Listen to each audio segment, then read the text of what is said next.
আমি ভারতের স্বাধীনতা আন্দোলন দেখা নাই, আমি ভারত ত্যাগ আন্দোলন দেখা নাই, আমি দাণ্ডি যাত্রা দেখা নাই।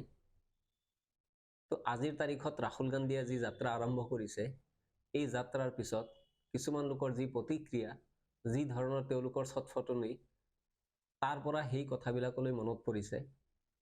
গান্ধী নামৰ এটা চিনেমাত আমি চাইছিলোঁ মহাত্মা গান্ধীক কিদৰে ইংৰাজে অত্যাচাৰ কৰিছিলে। মহাত্মা গান্ধীয়ে বিভিন্ন সময়ত যাত্ৰা কৰিছিলে, দেশৰ জনসাধাৰণৰ সৈতে ইংৰাজৰ বিৰুদ্ধে যাত্ৰা কৰিছিলে আৰু বৃদ্ধ বয়সতো মহাত্মা গান্ধীক জেললৈ নিক্ষেপ কৰা হৈছিলে যাত্ৰা কৰাৰ কাৰণে। আজি ৰাহুল গান্ধীয়ে ভাৰত জোড়ো ন্যায় যাত্ৰা আৰম্ভ কৰিছে আৰু তেনে সময়তে ৰাজ্যৰ মুখ্যমন্ত্ৰীগৰাকী ব্যস্ত হৈ পৰিছে ৰাহুল গান্ধীক লৈ। দুদিন আগৰে পৰা ৰাহুল গান্ধীৰ ন্যায় যাত্ৰাক মিয়াৰ যাত্ৰা বুলি কৈছে। কেতিয়াবা কৈছে ৰাহুল গান্ধীৰ সভালৈ কেৱল মুছলমানসকল যাব, আকৌ পিছদিনাখন কৈছে যে ৰাহুল গান্ধীৰ ন্যায় যাত্ৰা কেৱল মিয়াৰ যাত্ৰা। আকৌ ৰাহুল গান্ধীক কৈছে যে ভাৰতৰ একমাত্ৰ ডুপ্লিকেট গান্ধী পৰিয়ালটো হৈছে ৰাহুল গান্ধীৰ পৰিয়ালটো। এনে ধৰণৰ বিভিন্ন ধৰণৰ মন্তব্য এইকেইদিন মুখ্যমন্ত্ৰীগৰাকীয়ে কৰি আছে আৰু ৰাহুল গান্ধীৰ ন্যায় যাত্ৰাক লৈ তেওঁ যে অতি উদ্বিগ্ন হৈ পৰিছে, তেওঁলোকৰ এই ধৰণৰ কথাবিলাকৰ পৰা সেয়া বুজিব পাৰি। কিয়নো আজি মুখ্যমন্ত্ৰীয়ে এক মন্তব্য প্ৰকাশ কৰিছে যে গুৱাহাটীৰ মাজেৰে যদি জোৰ কৰি ন্যায় যাত্ৰা কৰা হয় তেনেহলে গ্ৰেপ্তাৰ কৰা হ'ব। গুৱাহাটীৰ মাজেৰে জোৰ কৰি ন্যায় যাত্ৰা কৰা মানে কি বুজাব? যাত্ৰা কৰিবলৈ তেওঁলোকে অলৰেডি কংগ্ৰেছে বিভিন্ন ধৰণৰ অনুমতিৰ কাৰণে তেওঁলোকে চেষ্টা কৰি আছে, নিশ্চিতভাৱে প্ৰশাসনৰ ওচৰত তেওঁলোকৰ আবেদন গৈছে।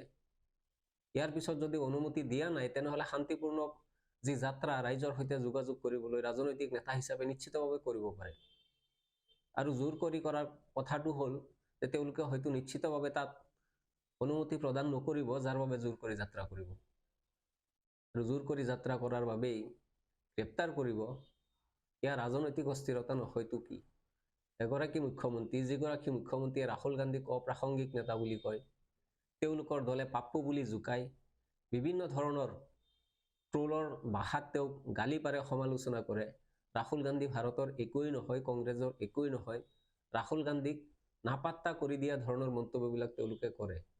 কিন্তু সেই ৰাহুল গান্ধী যেতিয়া আজি অসমত প্ৰৱেশ কৰিব, সেই মুহূৰ্ততে মুখ্যমন্ত্ৰী এগৰাকী এই ধৰণে উলট পালট মন্তব্য এক প্ৰকাৰ তেওঁ আৰম্ভ কৰিছে। ইয়াৰ পৰা তেওঁ ৰাজনৈতিক অস্থিৰতাই বাহিৰলৈ আহি আছে। ৰাহুল গান্ধী বা কংগ্ৰেছৰ সম্পৰ্কে বিজেপিয়ে এটা ধাৰণা মানুহৰ মাজত বিয়পাই দিছে যে ৰাহুল গান্ধী একোৱেই নহয়, কংগ্ৰেছ একোৱেই নহয়, ৰাহুল গান্ধী কেৱল এটা ট্ৰোলৰ পাত্ৰহে, সমালোচনাৰ পাত্ৰহে, গালিৰ পাত্ৰহে। ইমানৰ পিছতো এতিয়া সেই ৰাহুল গান্ধীৰ যাত্ৰাক আপোনালোকে প্ৰতিহত কৰিব বিচাৰিছে। ইমান দিনে ৰাহুল গান্ধীক এই ধৰণৰ পাপ্পু টাপ্পু যি আছে এই ধৰণৰ ট্ৰোল কৰি থকাৰ পিছত সংখ্যাগৰিষ্ঠ সমাজখনেও চৰকাৰী পক্ষৰ সেই ট্ৰোলৰ যি তালে তালে নাচি আছিলে আৰু ৰাহুল গান্ধীক পাপ্পু বুলি তেওঁলোকে জোকাই আছিলে। কিন্তু আজি সেই কথাটো প্ৰমাণ হৈ গ'ল যে ৰাহুল গান্ধী কেৱল পাপ্পু নহয়। ৰাহুল গান্ধী হিমন্ত বিশ্ব শৰ্মাৰ দৰে এগৰাকী শক্তিশালী নেতা বুলি কোৱা হয়, সেই নেতাৰ বাবেও ফেক্টৰ হ'ব পাৰে। অন্যথা ৰাহুল গান্ধীৰ দৰে নেতাৰ যাত্ৰাক এই ধৰণে বিঘ্নিত কৰিবলৈ প্ৰচেষ্টা কৰিব নালাগিছিলে। যিহেতু এই ধৰণে এই যাত্ৰাটোক বা এই যাত্ৰাটো সন্দৰ্ভত এই ধৰণৰ অপৰিপক্ক মন্তব্য আপোনালোকে প্ৰকাশ কৰি আছে, তাৰ পৰাই বুজা যায় ৰাহুল গান্ধী পাপ্পু নহয়, ৰাহুল গান্ধী আপোনালোকৰ বাবে বেলেগ কিবা হ'ব পাৰে। দৰাচলতে মুখ্যমন্ত্ৰী হিমন্ত বিশ্ব শৰ্মা বা বিজেপিয়ে এইটো বিচাৰে যে দেশত বিকল্প ৰাজনৈতিক চিন্তা চৰ্চাৰ কোনো পৰিৱেশৰ সূচনা নহওক। বিজেপিয়ে যি কয় তাকেই ৰাইজে ভাল বুলি কওক, বিজেপিয়ে বেয়া ক'লেও তাক ভাল বুলি কওক, নৰেন্দ্ৰ মোদীয়ে মিছা প্ৰতিশ্ৰুতি দিলেও তাক বেয়া নকৈ ভাল বুলি কওক, তাৰ গুণানুকীৰ্তন কৰক।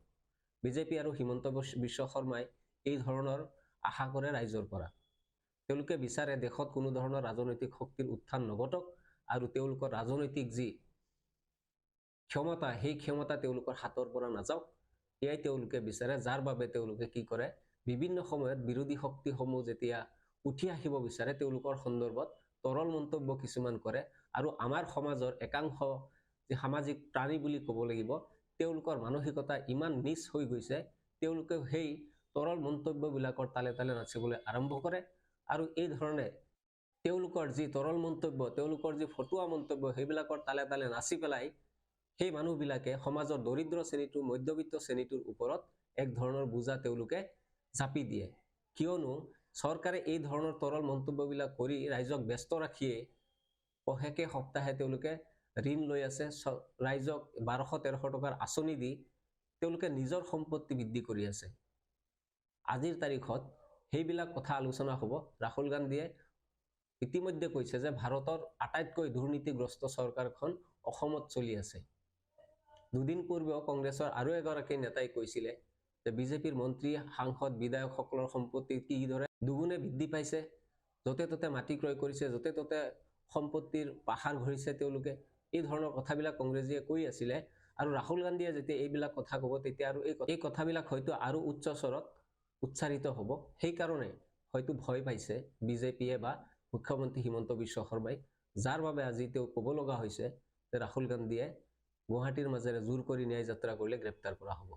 সাধাৰণতে বিজেপিয়ে, নৰেন্দ্ৰ মোদী চৰকাৰ, অমিত শ্বাহৰ চৰকাৰ, হিমন্ত বিশ্ব শৰ্মাৰ চৰকাৰে কাকো কেয়াৰ নকৰে বুলি দেখা যায়। হাজাৰ প্ৰতিবাদ কৰিলেও তেওঁলোকে সেইবিলাকক কেয়াৰ নকৰে। সেইবিলাকৰ ওচৰত তেওঁলোকে কেতিয়াও নিজৰ যি স্থিতি সেয়া সলনি কৰিব নিবিচাৰে। কিন্তু আজি ভাল লাগিছে, ভাৰতবৰ্ষৰ আটাইতকৈ শক্তিশালী নেতা বুলি পৰিচিত হিমন্ত বিশ্ব শৰ্মা ডাঙৰীয়াই ৰাহুল গান্ধীৰ দৰে পাপ্পু এগৰাকীৰ ওচৰত এইদৰে নিজৰ স্থিতি সলনি কৰি ৰাহুল গান্ধীৰ ন্যায় যাত্ৰা নামৰ এটা সাধাৰণ যাত্ৰাক তেওঁ বিঘ্নিত কৰিবলৈ বা সেই যাত্ৰা সন্দৰ্ভত তেওঁ বিভিন্ন মন্তব্য কৰি তেওঁ ব্যস্ত থাকিব লগা হৈছে। বিজেপিৰ এখন ৰাজ্যৰ চৰকাৰৰ এই ভয় ভাল লাগিছে। অনাগত দিনত বিৰোধী শক্তিসমূহ যদি অলপ ঠন ধৰি উঠে, তেওঁলোকে যদি অলপ প্ৰচেষ্টা কৰে, চৰকাৰ আৰু অধিক ভয়াতুৰ হ'বলৈ বাধ্য হ'ব, চৰকাৰে আৰু ভয় কৰিবলৈ বাধ্য হ'ব। বিৰোধী শক্তিসকলে এই ন্যায় যাত্ৰাৰ পৰাও এই কথাটো তেওঁলোকে এটা উমান ল'ব পাৰে। নমস্কাৰ।